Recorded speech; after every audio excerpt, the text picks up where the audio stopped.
Recuerdo jornadas, Eugenia, de 10, 11 horas de trabajo. La empresa puso masajistas a nuestra disposición, psicólogos, porque estábamos manejando imágenes muy fuertes, 3.000 vidas perdidas. Cuando vives lejos, siempre piensas que esa llamada trágica va a pasar en mitad de la noche, un día de tormenta. Claro. Fue un domingo a la hora de hablaste, comer, de o sea, venga papá, hasta luego, claro. ¿sabes? Decides después de 17 años retornar. ¿Y qué es lo que qué es lo que tenías pensado hacer aquí para volver otra vez con lo tuyo? Y así entre nosotras, Marta extraña de Estados Unidos.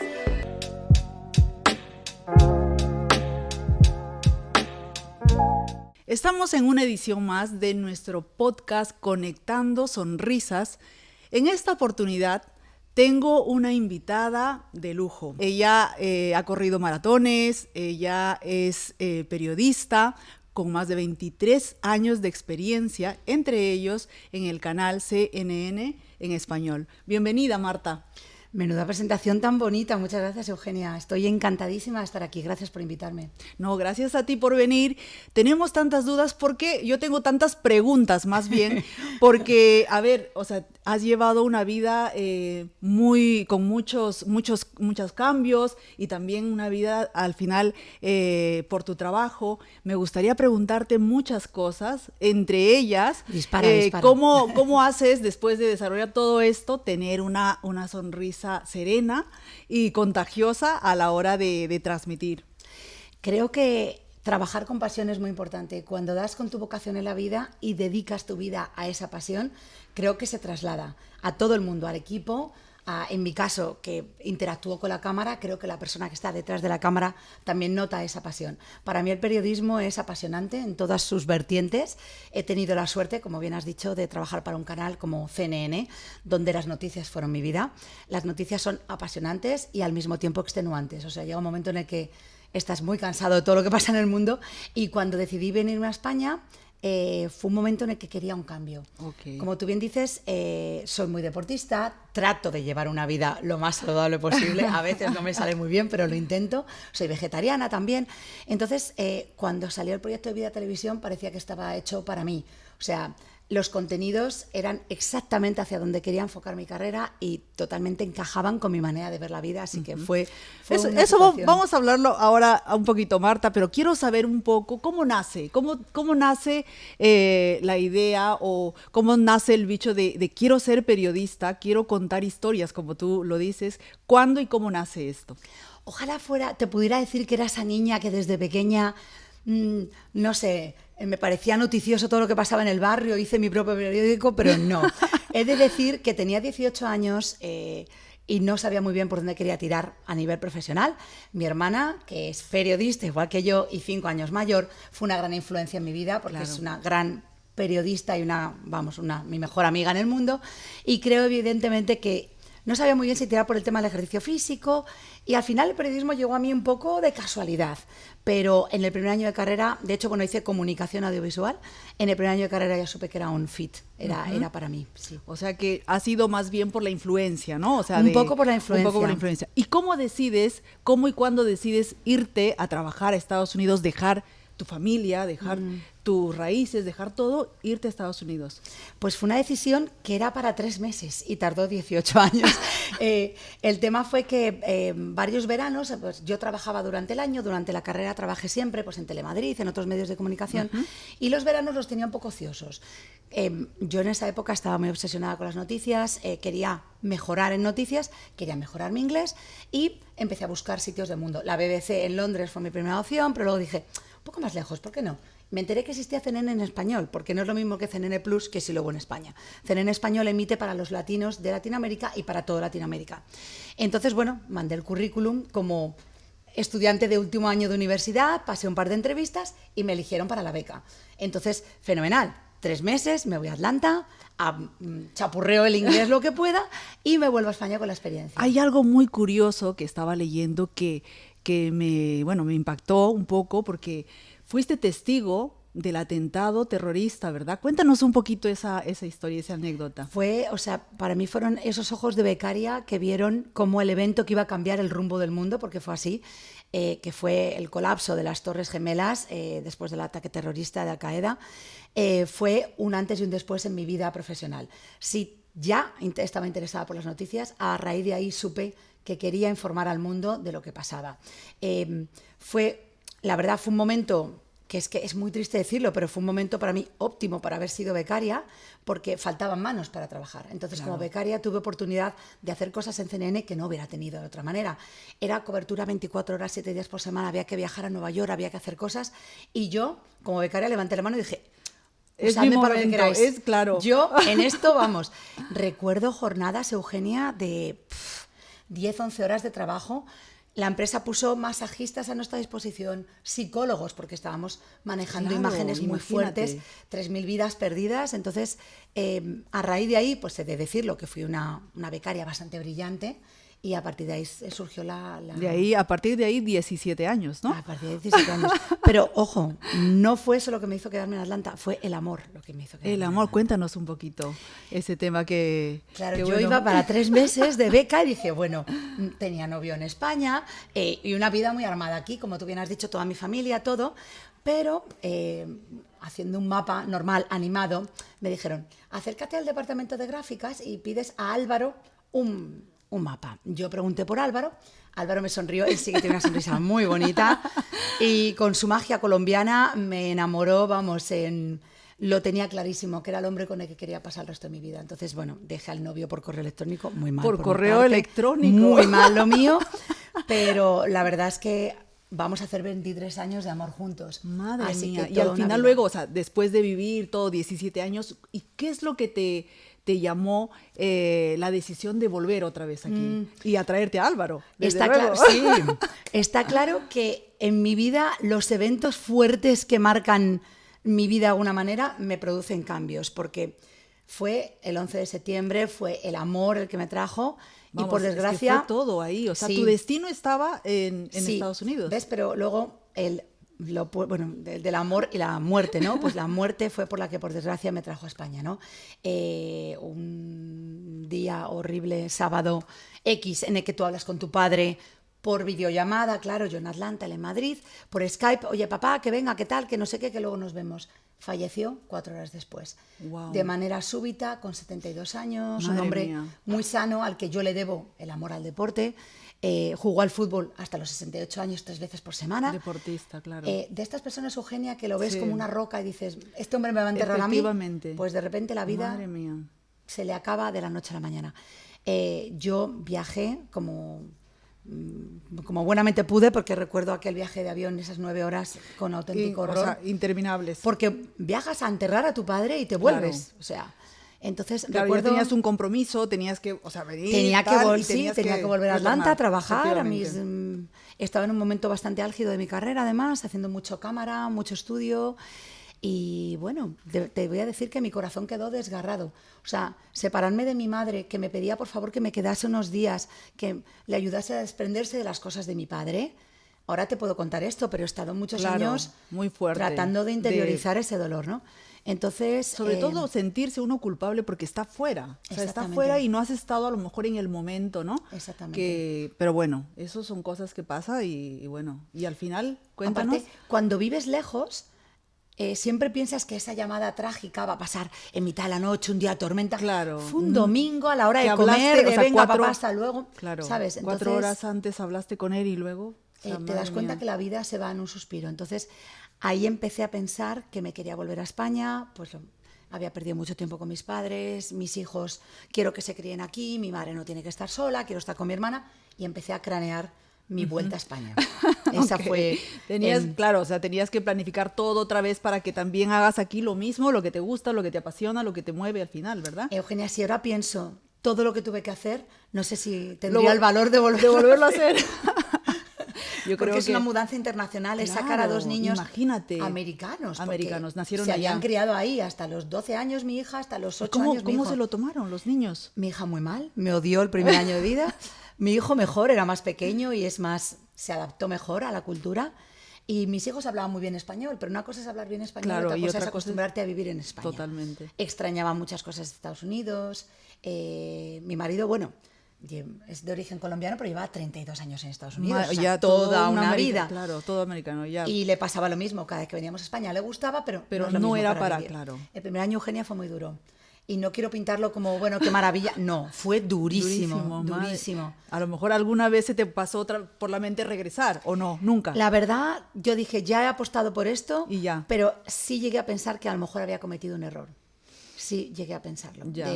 A lo mejor me precipité, a lo mejor no era la decisión adecuada para mi familia, porque sentí que arrastraba a todos, Claro, ¿no? Y que esta era la realidad que yo quería vivir, pero a lo mejor no era la mejor para mi familia.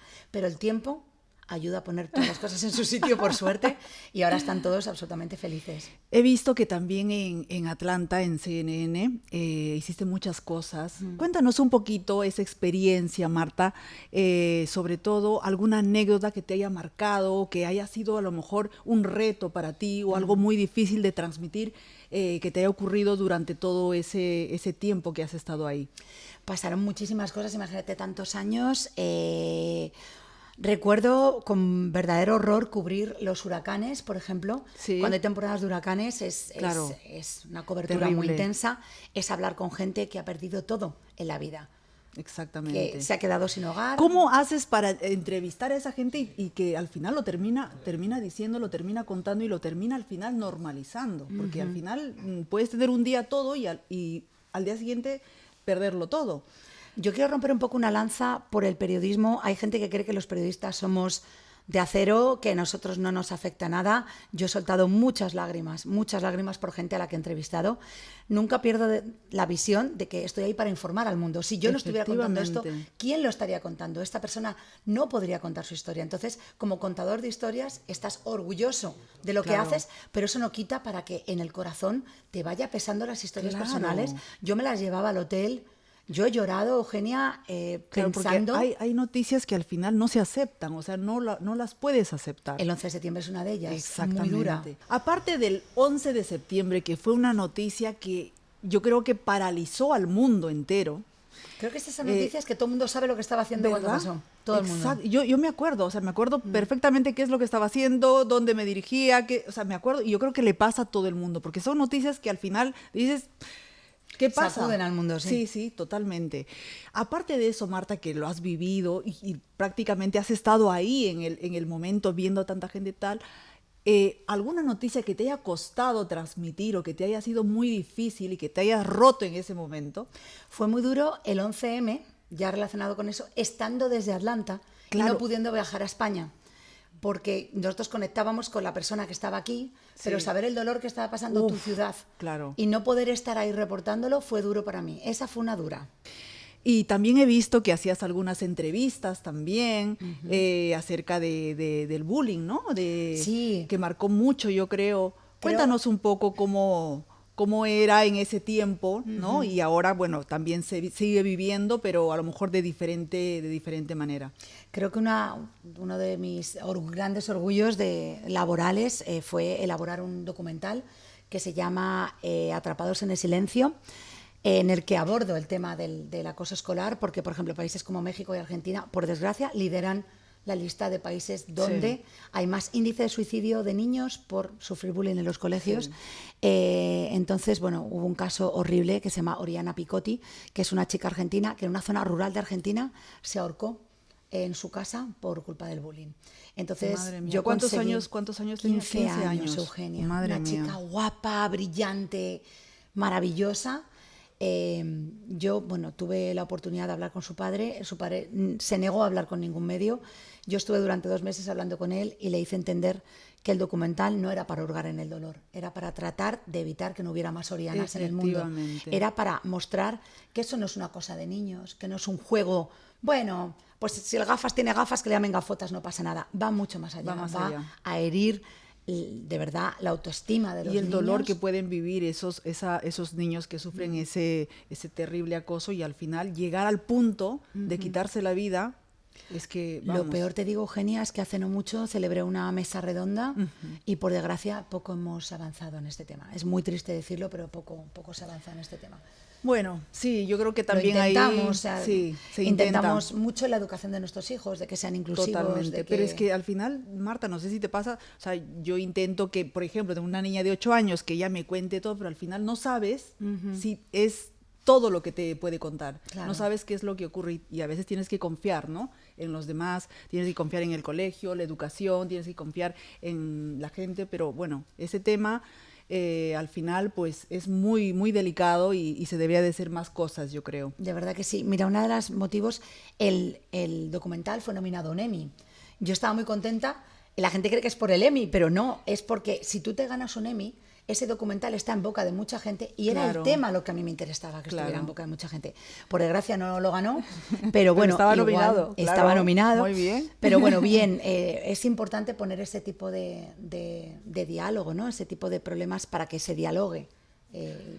Yo creo mostrarlo a través de un documental fue una manera, la verdad, yo creo que por parte de CNN muy valiente, porque me dieron el apoyo al 100%. Y así entre nosotras, Marta, ¿extrañas Estados Unidos? Fíjate que mucho menos de lo que pensaba. ¿En serio? De hecho, pensé que me costaría mucho porque, oye, casi media vida fuera de España, Ya. pues me adapté. Volver a casa es volver a casa. Ciertas cosillas sí echo de menos, ¿no? Pero la verdad, bueno, la gente, por supuesto, que si me escucha alguien desde Atlanta, que os quiero y os extraño a todos. Pero lo que es la forma de vida, me gusta mucho más la Es que España. Madrid tiene, yo creo que es el único lugar donde todo el mundo se adapta muy bien. Todo el mundo que yo conozco, ya sabes que yo soy de Perú, y todo el mundo que viene, que llega, tal, pues Madrid tiene, o bueno, España en general, Madrid ya es algo más especial todavía, pero en general España es un lugar que acoge mucha gente y la verdad es que te hace sentir como en casa. Yo creo que sí, que es una ciudad muy abierta donde todo el mundo se siente bienvenido. No lo Así mismo es. el sur de Estados Unidos, donde estuve yo, que es es muy tradicional. Yo cuando me mudé allí en el 2002 y hablaba inglés con acento, me miraban como si fuera del planeta Marte, vamos, más o menos. Ha ido cambiando muchísimo. La población Pero bueno. hispana en Georgia ahora supera el 300% de lo que era. Pero es verdad, no te sientes tan bienvenido y hay cosas de la cultura que por ahí no enganchas con los americanos y al volver aquí pues me he sentido pues como en casa. Como en casa ¿Cómo otra va a ser vez, de otra claro, manera? Claro, efectivamente. Bueno, entonces, decides después de 17 años retornar. ¿Y qué es lo que qué es lo que tenías pensado hacer aquí para volver otra vez con lo tuyo, con tal? O sea, cuéntanos un poco.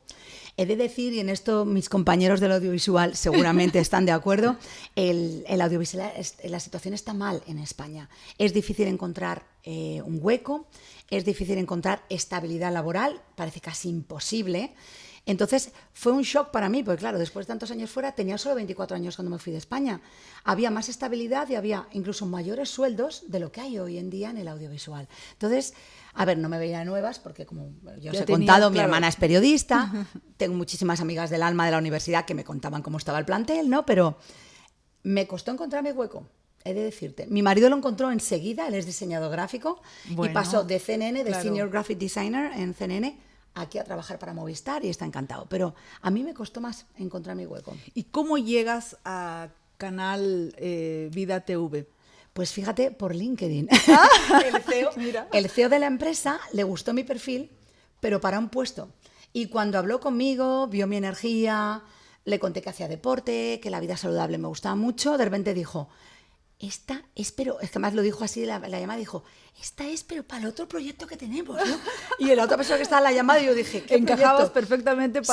para el otro proyecto. Entonces eso fue, imagínate, en septiembre y ya Sí. en noviembre empecé a trabajar. Empecé a hacer entrevistas, empezaron a explicarme. Yo al principio pensé que iba porque el canal está muy enfocado en la economía. Sí. Y es de verdad mi pata coja. O sea, no sé nada de economía, vergüenza me debería dar, pero poco sé de economía. Microeconomía sí, pero macroeconomía poco.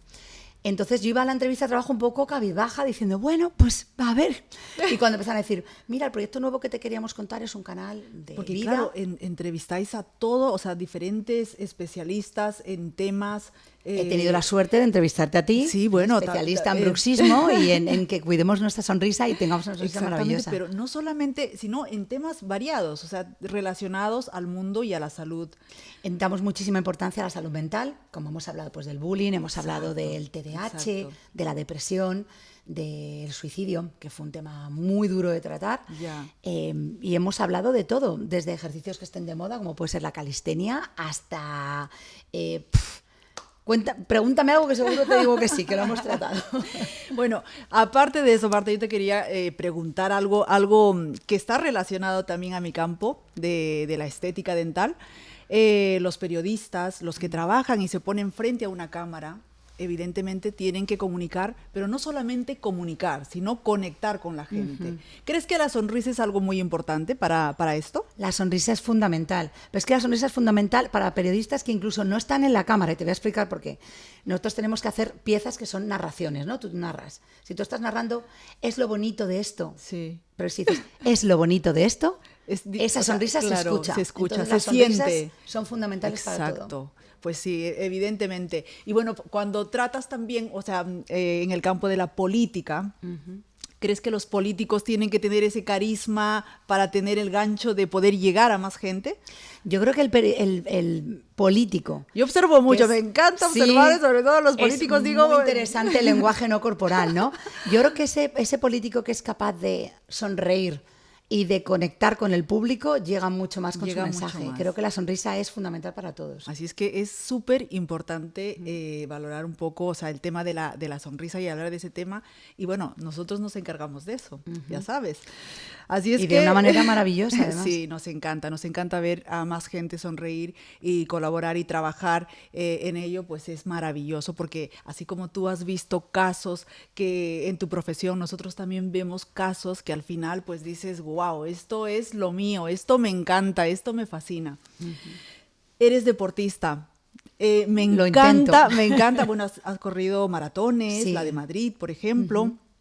Cuéntanos cómo llegas al running, cómo llegas a ese mundo. ¿Ves? Otro momento de horror, no, pues fíjate, era muy de gimnasio, nació mi hija, tenía menos tiempo, nació mi hijo, que se llevan 2 años y medio entre ellos, tenía menos tiempo todavía, y un domingo, cansada de pañales, de papillas, le dije a mi marido, quédate con los niños que tengo que salir a la calle un momento.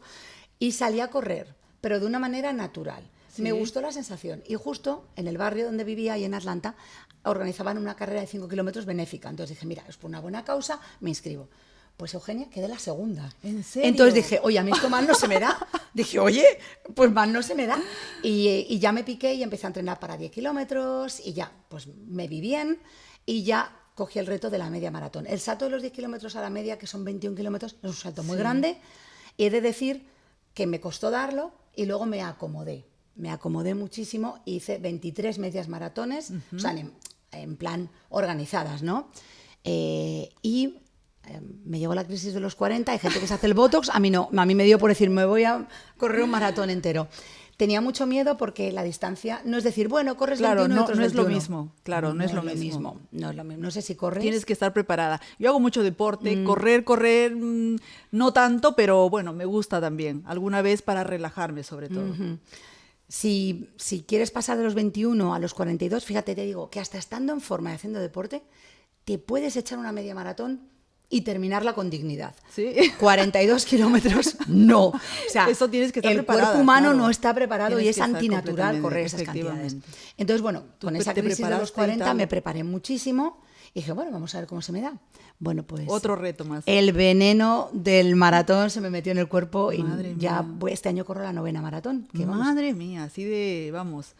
¿Y qué consejo le darías a esa gente que al final no le interesa o le cuesta, ¿no? Es la palabra, bueno, algunos dicen la procrastinación, que vas postergando cosas para mañana, pasado, y al final, cuando no empiezas, nunca al final Eso es cierto. tienes en la cabeza, ¿no? ¿Qué es lo que le recomendarías a esa gente que está intentando empezar a hacer deporte y hasta ahora no lo han hecho? Una cosa importantísima es que hagas lo que te apetece. Porque cuando yo digo que corro maratones, todo el mundo me dice, ay, cómo me gustaría correr, pero es que lo odio. Pues entonces no corras. No lo hagas. Es que puedes hacer pádel, puedes nadar, puedes Exacto. hacer zumba. La cosa es mantenerte activo. Moverte. Lo que sí no es una ecuación viable en esta vida es no mantenerse activo. Claro. Y más cuando vas envejeciendo, ¿no? Entonces, es encontrar lo que te gusta, eso es lo primero. Y después, al principio, voy a usar la palabra aguantar porque es aguantar haciéndolo al menos 21 días. En 21 días los expertos han dicho que se crea un hábito. Un hábito, efectivamente. Tú lo sabrás, a lo mejor para a tus pacientes les dices, haz esto y luego al acostúmbrate. final Y acostúmbrate. hasta que no creas el hábito Claro. son 21 días. Exactamente. Parecen pocos, pero son bastantes. Entonces, si lo tuyo es el zumba, no vayas una vez y 15 días después vayas a zumba. Durante 21 días Exacto. intenta ir 3-4 veces por semana a zumba. Ser, o sea, consecutivo, ¿no? O sea, con ello. O sea, que Y al mis consejos final, pues, serían, crear primero, un hábito. encontrar lo que te gusta, Algo que te crear guste. el hábito y luego encontrarle el gusto a lo que estás haciendo. Claro, eso Luego, es superimportante. Lo raro es no hacerlo. Es que, claro, tienes que moverte de alguna manera porque el tiempo, o sea, va pasando y al final vamos envejeciendo y el cuerpo, si está preparado y está fuerte, pues se lleva mucho mejor, ¿verdad? Mantenerte activo creo que hace que envejezcas con muchísima más salud que no. Entonces, Exacto. a nivel anímico y no hay que Es correr un básico. maratón para ser corredor No, o para no, correr. desde luego. Hay simplemente que hacerlo porque te guste, porque te haga sentir Y bien. otra cosa muy importante, Marta, también es la alimentación. Eres vegetariana. ¿Cómo así decides, o sea, volverte vegetariana? A mí he de decir que yo soy esa niña que con 7, 8 años escupía los trozos de carne en la servilleta y mi madre me decía que te comas el filete, Nunca me gustó el sabor a carne, entonces no me ha costado ser vegetariana porque no he sentido que renuncio a nada. Ok. Bueno, un poco sí con el tiempo. El tema es que la carne roja nunca fue para mí, entonces pronto tenía 17 o 18 años cuando dije, yo esto no lo como más.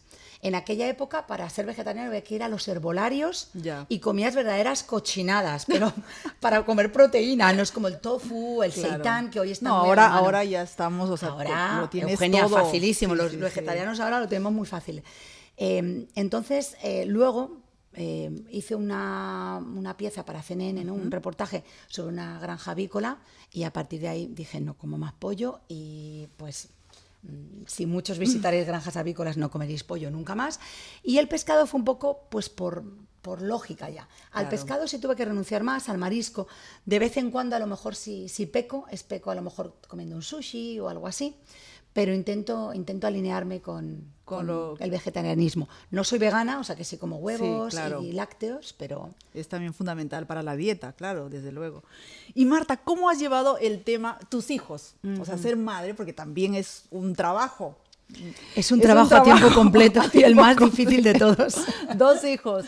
¿Cómo han compaginado, por ejemplo, imagínate, yo me imagino, ¿no? O sea, no es lo mismo que yo le digo a mi hija, me voy al trabajo a crear sonrisas, me voy a cubrir una noticia de, ¿sabes? ¿Cómo lo han tomado? O sea, tu marido, tus hijos, ¿cómo toman cómo lo han tomado, mejor dicho, cuando estabas en Estados Unidos? Pues sabían que mamá estaba muy ocupada, que se tiraba mucho tiempo fuera de casa, pero la verdad lo han sabido llevar. He de decir que mi marido ha sido una gran ayuda. Hemos tenido apoyo. en muchas circunstancias, hemos tenido que sacrificar por vernos, por los niños. Yo cojo el turno de mañana, tú coges el turno de noche, así los niños están siempre acompañados, porque en Atlanta, Claro. bueno, mi marido es huérfano, bueno, quedó sin padres muy joven. Su madre murió cuando tenía 24, pero su padre cuando tenía 16 años, entonces ha aprendido a estar solo, ¿no? Claro. Y mis padres estaban muy lejos, entonces sí que estábamos solos. Se turnaban entre Nos los dos. turnábamos, o sea, haciendo turnos, viéndonos poco nosotros como pareja, Claro. tirando de amistades que son al final Al final, hermanos, familia, claro. familia, ahí en Atlanta, y bueno, se han ido acostumbrando. He de decir que he debido ser un mal ejemplo porque ninguno quiere estudiar periodismo, cosa que me pone muy contenta, muy contenta. Eso Es una profesión difícil, Eugenia, entonces si deseas que tus hijos, bueno, deseo que hagan lo que quieran y que les haga felices, pero es una profesión dura, entonces no les empujo a hacerla, ¿no? Muy bien, Marta, me ha encantado hablar y conocerte un poco más. La verdad es que nos podemos pasar horas y horas. Queda pendiente a lo mejor otro podcast más para conocer y saber un poco más. Gracias por estar, o sea, por venir y por conocerte. Y la verdad es que por valorar un poco más a los periodistas, porque realmente cumplen una función muy valiosa en la sociedad. Muchísimas gracias, Eugenia, y aparte, gracias por darme la oportunidad de que alguien me entreviste. Siempre soy yo la que hace las preguntas y es maravilloso contestarlas.